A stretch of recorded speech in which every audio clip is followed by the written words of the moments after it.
Wait for you to take your seat.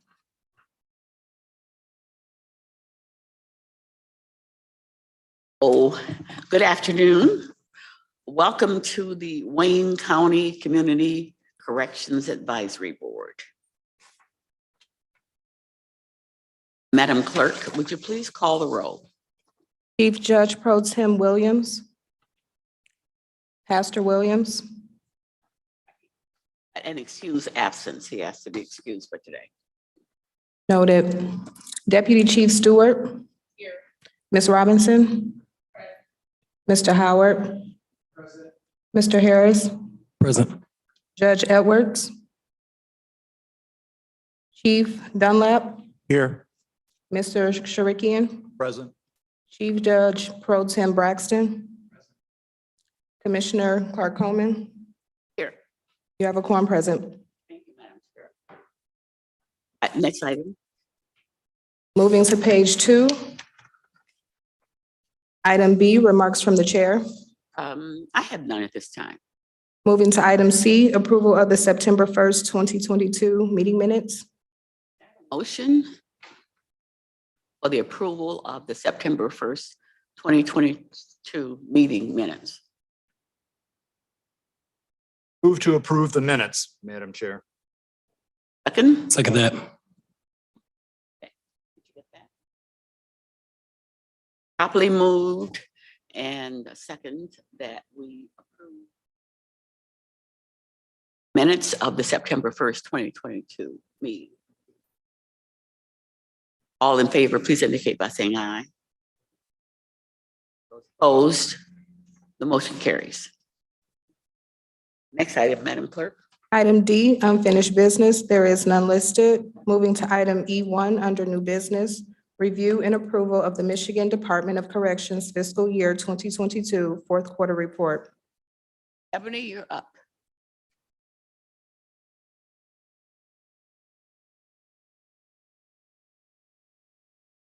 Good afternoon. Through the chair, Ebony McCann, Administrator, Adult Community Corrections, Health, Human and Veteran Services. As indicated at our last meeting, I shared the need, as indicated in our application with the Michigan Department of Corrections, that we must meet quarterly to review our expenditure and utilization reports. Once reviewed and approved by this honorable board, the reports can be submitted to the Michigan Department of Corrections Office of Community Corrections. And so I've prepared for you, for your review, a copy of the Q4 report, which covered a reporting period from July 1st, 2022 through September 30th of 2022. And unfortunately, not a lot of things changed from the Q3 report. As I indicated at our previous meeting, we still are faced with the difficulty of identifying potential participants as a result of the limited hours, or not the limited hours, the limited staffing that Third Circuit Court faces and continues to face. Those staffing vacancies and challenges have a direct impact on our operations as we are dealing with backlog and unable to sentence directly defendants to participate in in our programs that we offer. At the last meeting, I did have the opportunity to not only speak with Mrs. Robinson, but also another representative from the Michigan Department of Corrections who is present today at the back of the chambers, Ms. Draheim. Awesome. And we discussed briefly ways in which we could potentially capture eligible probation violators and how that information can be dispersed and disseminated amongst the Michigan Department of Corrections staff, probation staff, who would ultimately be directly responsible for referring probation violators to our programs. And I'm sure Ms. Robinson, will speak to this once she has her comments later, that we all are. And as a matter of fact, sit at those tables, one of these booths, then yes, one of those. In case you have to turn the mic on. I'm sure Ms. Robinson will or may speak to the fact that we still are struggling, MDOC probation is still struggling with identifying eligible probationers, determine whether or not they are eligible for programming, if they have the capacity and means to get to programming, as we still now deal with the impact of a pandemic, as we all are trying to identify ways of how we now rebuild and redevelop. There will definitely be some opportunities for us as a board to rebrand and restructure, reimagine community corrections, as I indicated at our last meeting, because I think what we've learned is that the way in which we accepted referrals, provided referrals, was not fault-proof as we endured a pandemic. And so we need to have a plan B and C as we potentially are moving into this new normal, or existing in our new normal. And so unfortunately, as a result, we are sending a significant amount of money back to MDOC for fiscal year 2023. We just were not able, to expand and utilize the funding that we were awarded last fiscal year. And so sadly, the money will be returned to MDOC. It does not roll over according to their guidelines. MDOC is aware of the challenges that Wayne County faces, the issues that we encounter daily with our court, and the backlog of cases. And so there have been communication and talks with the Office of Community Corrections, but again, the money has to go back. I think we anticipated providing service to approximately 5,000 offenders last fiscal year, for fiscal year 2022. And I think we were unable to provide service to approximately 1,500. So that's drunk driver jail reduction, domestic violence, both inpatient, outpatient, in custody or in jail-based cognitive behavioral therapy, adult fugitive apprehension, and GPS tether services. We were not able to refer any offenders to our programs that we had with DWIN last fiscal year, as the intergovernmental agreement with DWIN was delayed in processing, and I don't think it made it to Wayne County Commission until June or July. So the fourth quarter of fiscal 2022, and we just were not able to receive referrals for those programmings as we had hoped. That concludes my report. If you have any questions as it pertains to this document, or if you'd like me to speak, or if you'd like to have an open discussion regarding any suggestions you may have regarding referrals and utilization for fiscal year 2023, I would open the floor for that now, if that's the will and desire of Madam Chair.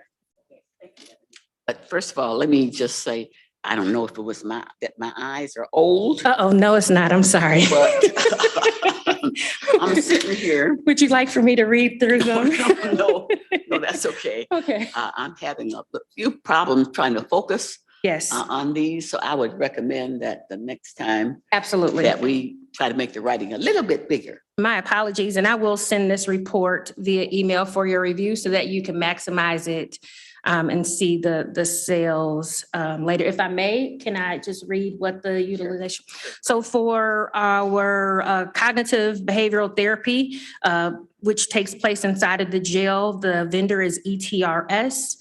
We provided services to one carryover from fiscal year 2021, and we admitted 46 enrollments in fiscal year 2022. Again, the highlighted areas, as I indicated, those are programs that are provided by DWIN. We unfortunately were not able to provide enrollments in those first three sales. Jail-based DVT is also, the vendor is also ETRS. We provided services for 5 carryovers from fiscal year 2021 and enrolled 5 carryovers fiscal year 2022.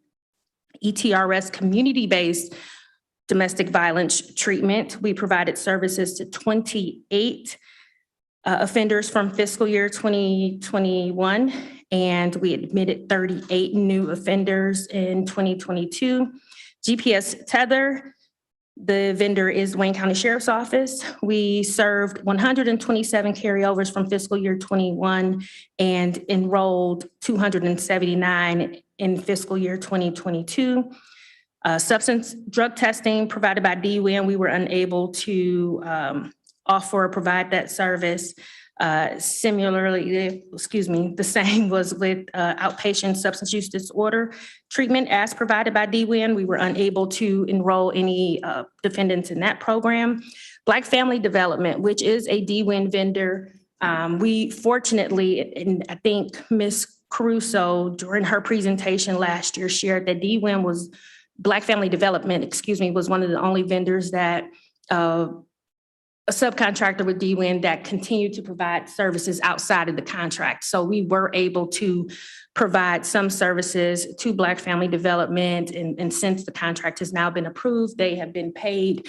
And they provided services to 7 carryovers from fiscal year 2021 and 34 new enrollments in fiscal year 2022. ETRS provides drunk driver jail reduction. They served 41 carryovers from fiscal year 21 and admitted 57 new enrollments in 2022.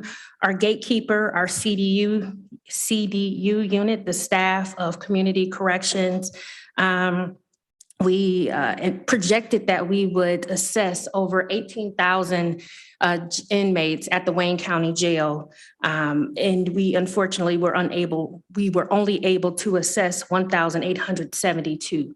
They were either deviated to some other mental health, community-based mental health treatment.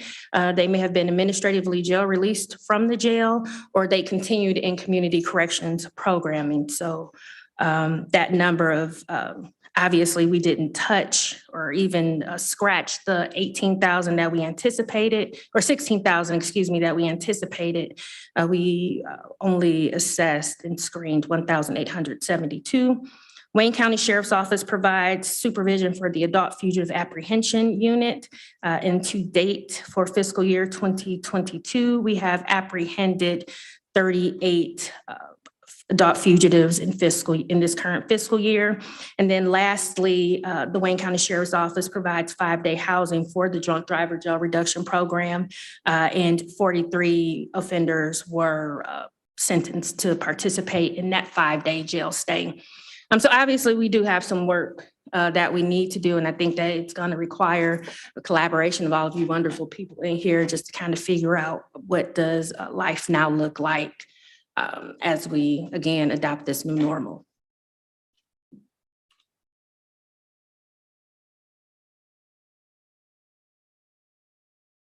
I have a question. Sure, go ahead. What's the She's done amount that She's had done to that. be returned? The amount that had to be returned? A little over $1 million. I'll get the actual amount, but it's over $1 million that we are returning unused funds to the Michigan Department of Corrections Office of Community Corrections. It's my understanding that that funding then is returned back to OCC, and the state then disperses it in their upcoming fiscal year. So other counties that requested applications for community corrections programming, that money, any unused funding, so not just Wayne County money, but any unused funding is split amongst the other counties that put in applications to receive community corrections funding. Through the chair. So I heard you report that the Detroit Wayne Integrated Health Network was contracted to do some outpatient substance abuse disorder treatment. That Did I is for understand fiscal that year 2022, yes. And so I'm wondering if that money maybe could have been allocated to use some of the providers that we currently use in the jail. I know it's kind of late now, but certainly, you know, I've probably about 20 people waiting to go to treatment, and we're readjusting some funds internally through our budget And I was just wondering, and a lot of these providers are, registered providers with the authority. And so I'm wondering, maybe between the jail and DWIN, we can connect better to make sure that this doesn't happen. But in terms of allocating the funds, does it have to pass through DWIN? So for the services or the programs that were included in our fiscal year 2022 application, those participants or offenders needed to be sentenced to participate in those programs or directly referred as a probation violator from the Michigan Department of Corrections. I think we also included in our program descriptions that other local criminal justice partners could provide referrals for programming as well. And so, yes, the Wayne County Sheriff's Office, if they did identify an offender, who was potentially eligible for this particular programming, that name could have come to us and we could have conducted or completed an assessment to determine whether or not they were eligible. And then we would have to request a modified order of probation to support them to participate in the program. Unfortunately, that can't take place in fiscal year 2023. As I indicated at our last meeting, DWIN was not included as a vendor for which was covered under our comprehensive plans and service application.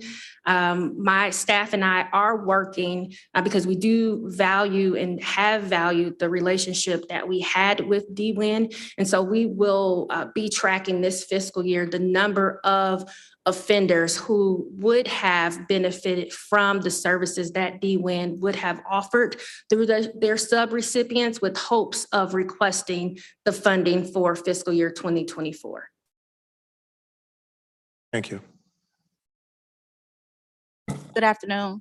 I had one question. I wanted to get a point of clarification on, Ebony, if you could. You were mentioning about the fugitive apprehension, and you indicated that there were 38 service during the last quarter.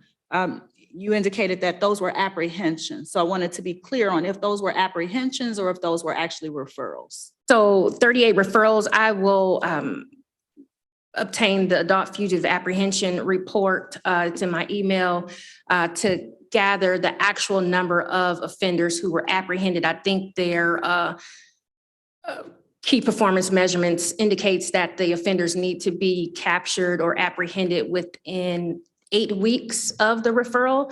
So I'll send that document over if anyone else would like to see what the actual statistics or the data in reference to adult fugitive apprehension are in regards to those 38 offenders that we received referrals for fiscal year 2022.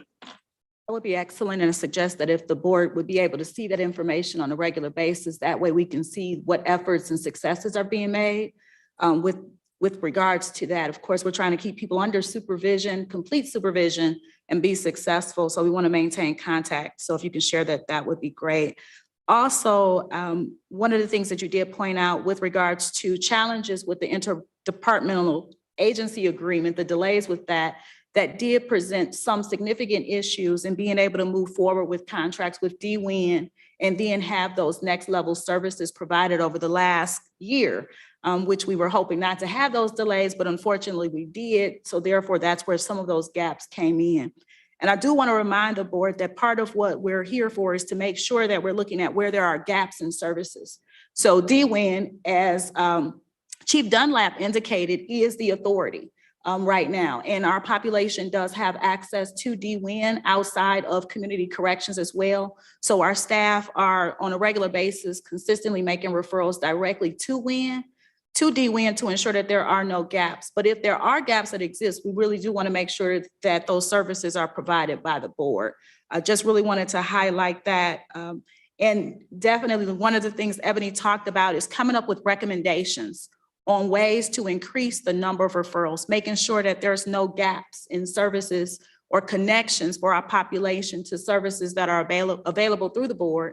We've talked about different things such as QR codes, and that's one of those little ideas that I keep talking about. Everyone said you came up with a QR code, now I'm excited. So just looking at what could be done, and we're always open to hearing recommendations and suggestions from everyone on even looking at new technology and how we can get the services in front of this population and connect them directly to programming that is available through the board. I know Ebony's team has come out along with the various providers over the years, pre-pandemic, to meet with our staff and make sure that they're abreast of the services that are available. So we're looking forward to the opportunity of doing that again, moving forward in the next fiscal year. Thank you. Or the rest of our members, or even, audience, if you'd like to speak, icon so that I can see a red light. And I will, in order to turn the light on, right at the base of that, you wanna try it? There's a little button right at the base of the microphone. Yeah, yeah. I didn't see yours, Judge.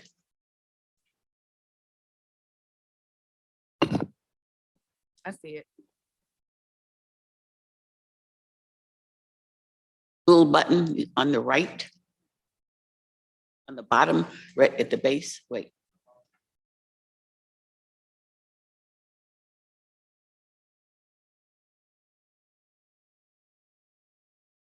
Is it working? Yes, it's working. Okay, all right. So if you want to speak, just put your red light on and then I'll call on you, okay? All right, so are there any comments on Ebony's presentation? Madam Chair, Yes. one quick question. Sure. Is the failing of the use of the funds allocated mostly attributable to the court not using the opportunity to take advantage of these various programs? Or is it that the clients aren't getting processed? I don't want to mischaracterize the court. It's not that the court is not taking the opportunity or advantage to participate in these programs. I think because of the backlog of defendants in Wayne County, they just our eligible participants aren't being brought in front of the judge in a timely enough fashion. And so if we're dealing with the backlog from 2019, if a defendant, and I don't have to share this with you, so please stop me if I misspeak because I'm not an attorney. But if a defendant appears in front of a judge now in 2022 and he or she has adhered to all of their bond conditions, there would not be a need for them then to be sentenced to community-based or even jail-based programming. And so that's what we're seeing. A lot of the eligible participants that are sentenced to our programs are sentenced within, the first 48 hours or, 24 hours, 48 hours of their appearance in front of the judge for the disposition of this case. And so there is an immediate need for them to benefit or participate in programming opposed to those offenders who've been adhering to their bond conditions for a couple of years. And so I guess as the court resolves the backlog of cases, we will hopefully see eligible defendants being sentenced to our programs. And that's why I think it will be imperative for us to increase our collaboration with the Michigan Department of Corrections Office of Community Corrections to capture those potential probation violators who would benefit from programming, as well as now letting you know as criminal justice stakeholders that you have the opportunity, if you have a defendant who you think would benefit from programming, if you have what names do you use? If you have a client at your agencies that would benefit from programming, you can refer them directly to us as a probation violator. So we're just trying to pivot and identify ways other than a direct referral from the court as to how we can obtain referrals for programming. Central cities, I'm sorry, Mr. Howard. I was at a loss for words. Please forgive me. Thank you. So do we need to have a motion to approve this? Yes. Okay, so on item number 1, is that it? Number 1? Madam Chair, can I ask another question? Sure.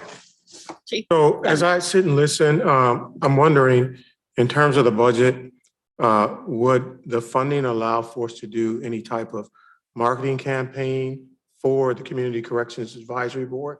Because certainly, one of the things that I've learned sitting in the position that I sit, you'd be surprised of how many judges on the bench and those in the community that are not aware of the programs and funding that's available. And so I'm thinking going forward, if it's possible, maybe we as a board should look at some funding for a marketing campaign so that, we don't run into this issue next year, because I'm sure when people are made aware of it, they're more apt to use it and sentence people to these programs. I would agree with that. And at one time, some of the people from go every so often and meet with the judges to make them aware of the programs that we offer. So maybe it's time to do that again. So To go over and meet with the judges to let them know what programs are available so they can take advantage of them. as new judges are hired and brought in on the bench, Community Corrections does present. But I think that that's a great idea. Pre-pandemic, we did conduct quarterly vendor meetings, and we went out to present at the Defense Bar Association. We presented at the judges' meetings. I think that that would be a great opportunity as we, again, are coming from out of the pandemic and things are loosening back up and opening back up. I think that would be, that's a wonderful suggestion for us to reinitiate those meetings. Additionally, I think that it's also a great suggestion for us to identify a way in which we can incorporate some type of program literature in our budget. I know that I've sent emails to the Michigan Department of Corrections, Michigan Department of Corrections Office of Probation, but sometimes the printed off document may not be feasible, and we may have to identify other innovative ways that would attract, whether that's a billboard, or not a billboard, a poster board, something in the office space that identifies bullet points of eligibility criteria that needs to be in judges' chambers. I'm not opposed to making that request in our next fiscal year application, as well as making a request for an amendment to our current fiscal year application to see if that's something that the Office of Community Corrections would agree to.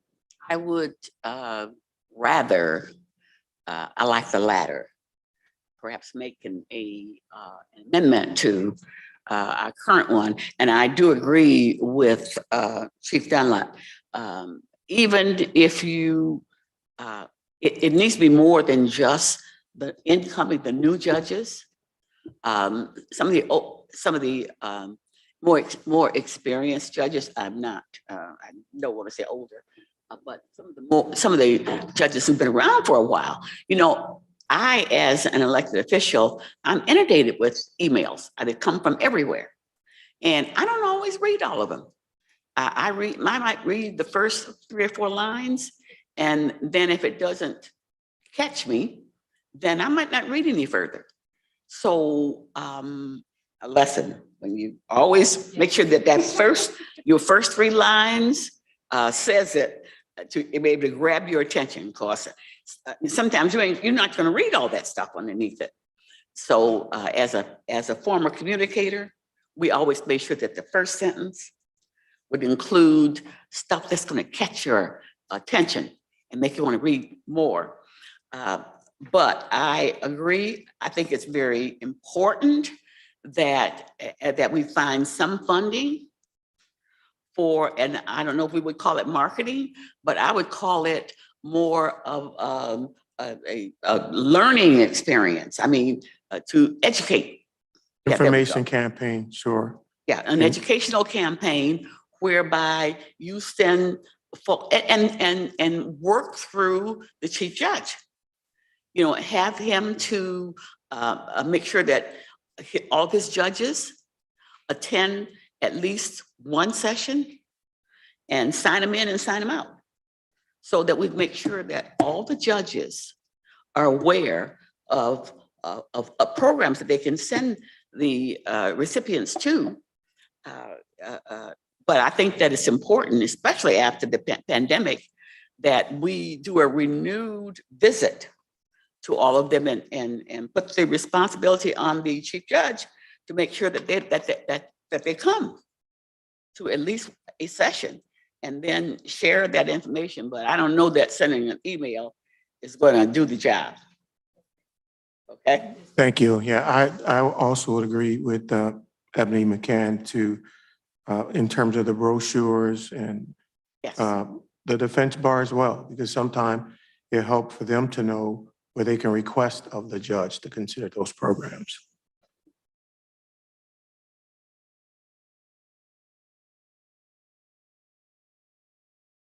I don't want to beat a dead horse, but I think I will. They do prepare, they being probation, does prepare what's called a pre-sentence report.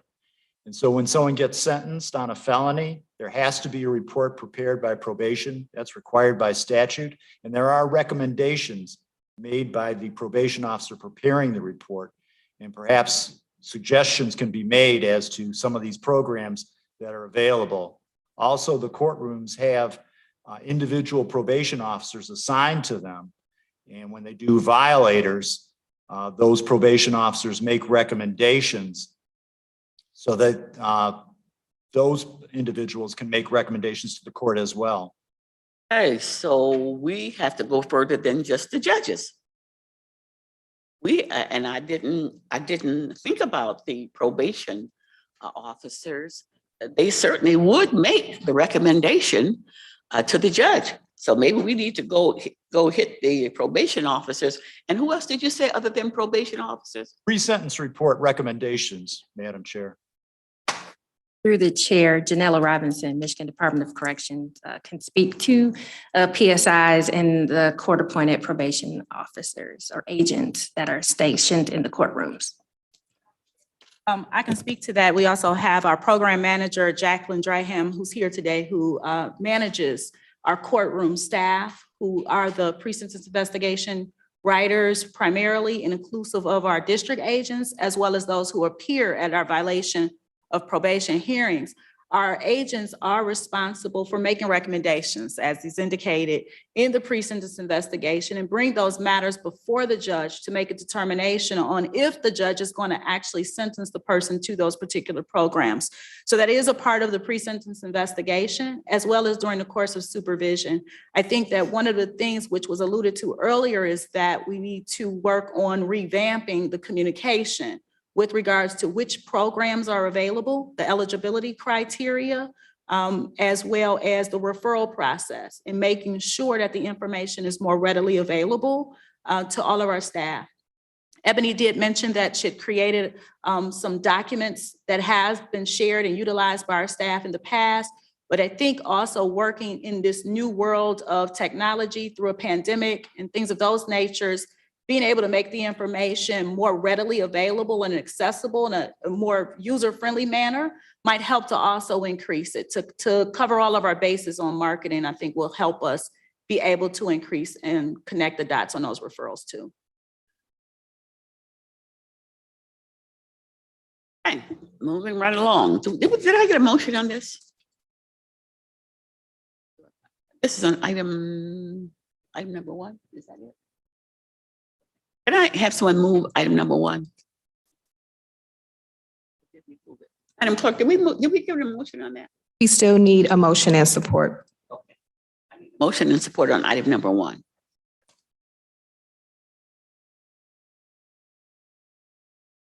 New business. That's the review and approval of the Michigan Department of Corrections fiscal year 2022 fourth quarterly report. So I motion that the report as read and printed be accepted.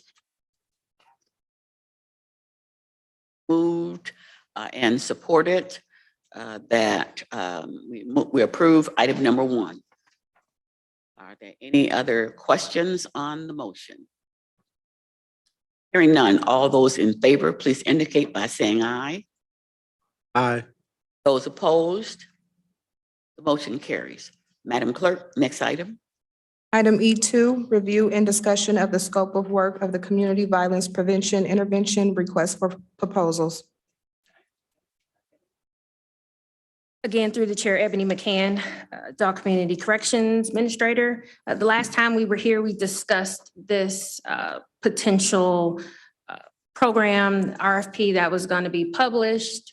I also indicated during that meeting that a subcommittee would be developed to work on this document.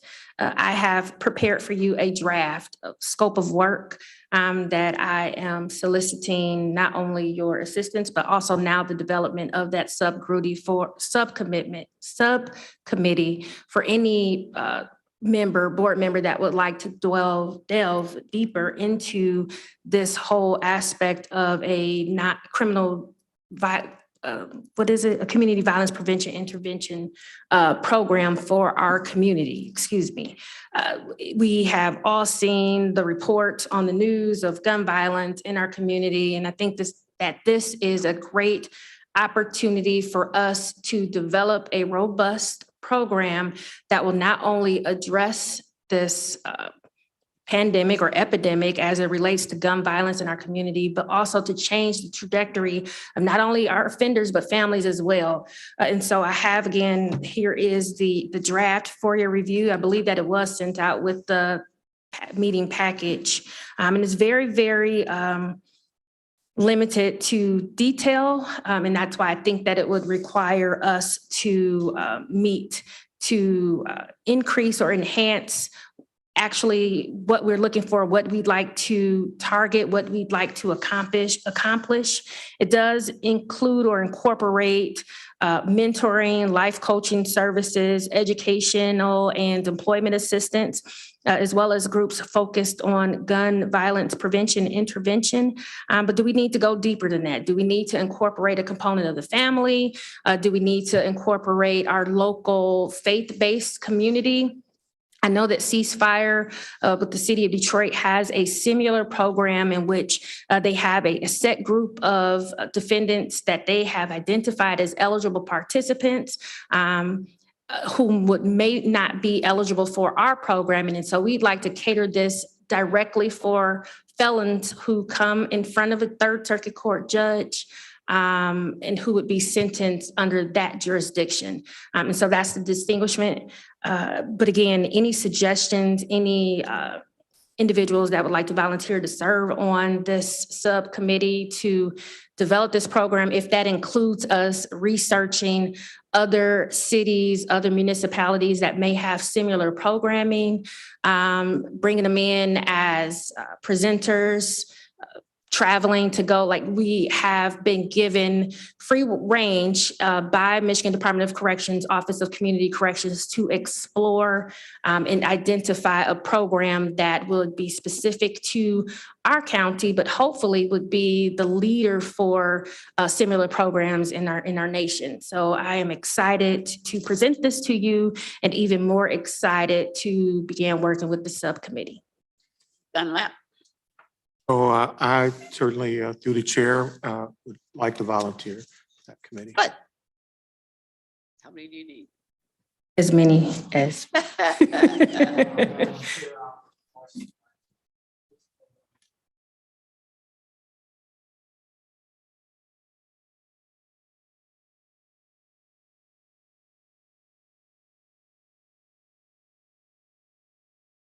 I'll participate as well.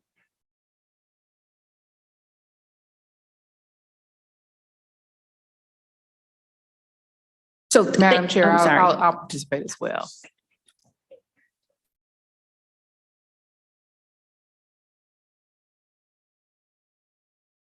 Thank you all. I submitted or shared the scope of work for your review.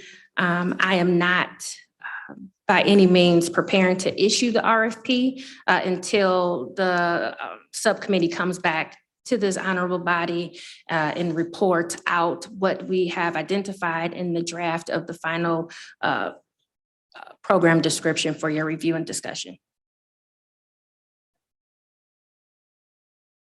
We need to take action on this. It's just a review. It was just discussion. Just for, just review. Okay. Yes.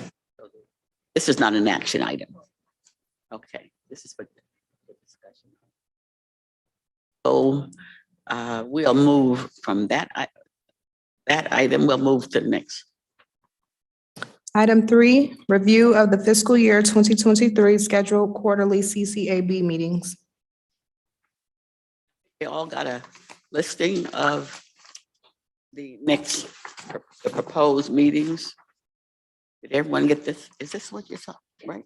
Did everyone get this? Okay. You want to talk about that, Ebony? Mr. Harris, I don't think you have one, but I have one a copy up here for you. So again, as indicated in the application, in the contract with the Michigan Department of Corrections, Office of Community Corrections, we are required to meet quarterly to discuss and review, as well as approve the quarterly reports. The quarterly reports are required or due to the Michigan Department of Corrections, Office of Community Corrections, 30 days at the close of the quarter. 30 days after the close of the quarter.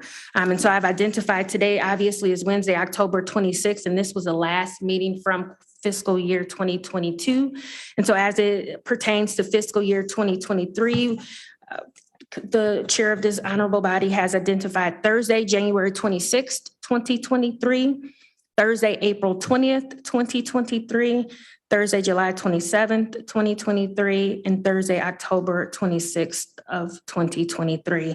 And so this is a way in which I hope that not only we can adhere to the contractual conditions as imposed by the Office of Community Corrections, but we can also scan and plan and schedule accordingly to ensure that we are available to be here to discuss community corrections matters.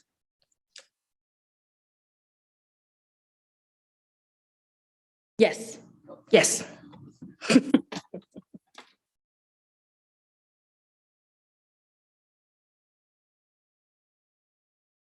That was a review and file as well. Any questions on item number 3, which is the schedule for future meetings? Okay, Madam Clerk. Item F, such other matters as may be properly submitted before the board. Not been informed of any. Do you have anything else that you'd like to speak on? I'd just like to share through the chair, I'd just like to share with the board that today the Committee on Public Safety, Judiciary, and Homeland Security approved the appointment of Andrea Smith to serve on the Community Corrections Advisory Board. Ms. Smith is a longstanding criminal. She came highly recommended. She works with DWIN. She is, by reading her resume, an expert on evidence-based practices and principles and programming for justice-involved offenders. And so I am excited to, as she continues on to full board next week, as to have her as a potential member of the Community Corrections Advisory Board. She will be available via Zoom on next week in the event that there are any questions that commission may have for her. And so then she will be invited, if she is approved, to attend the meeting January 26th of 2023.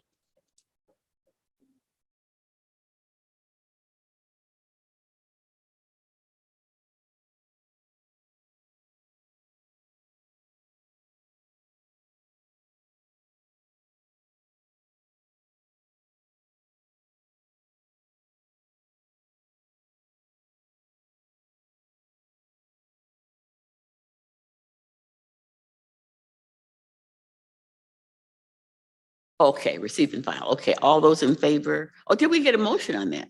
Oh, we don't need a motion. Because this is. Oh, okay, all right. Can I have a motion to receive and file? Did we have to do that on number 2 also, or did we do it? Okay, all right. So yes, we need to vote on, we need to get a motion on item number 3 to receive and file. Motion and support.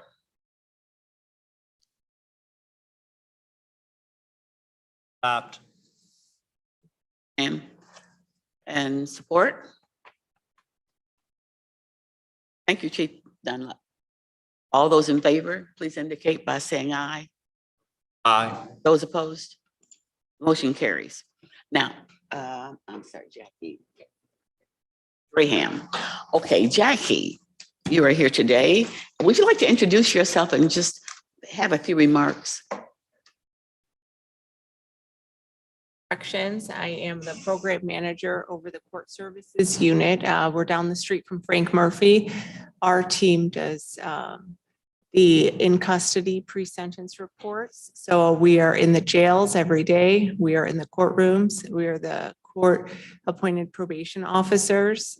I was a court appointed probation officer. I've worked with the court for years. And I worked. Fading in and out. See if you Oh, can get I'm- closer to the mic. I'm sorry, and I work with Ms. Robinson.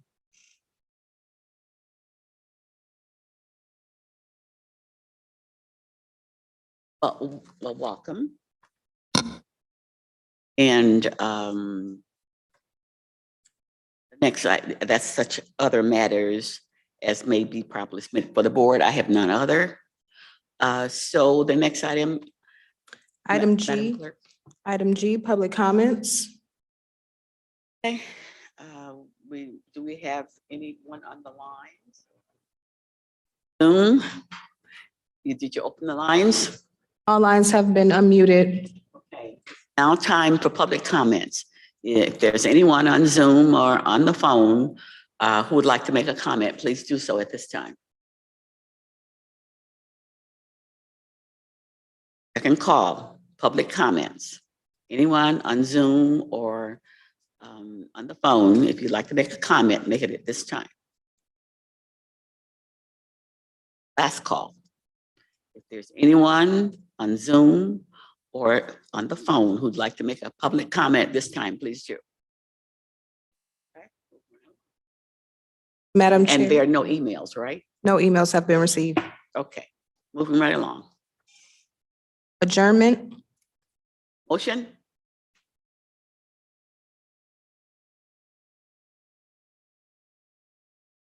Seconded? Second.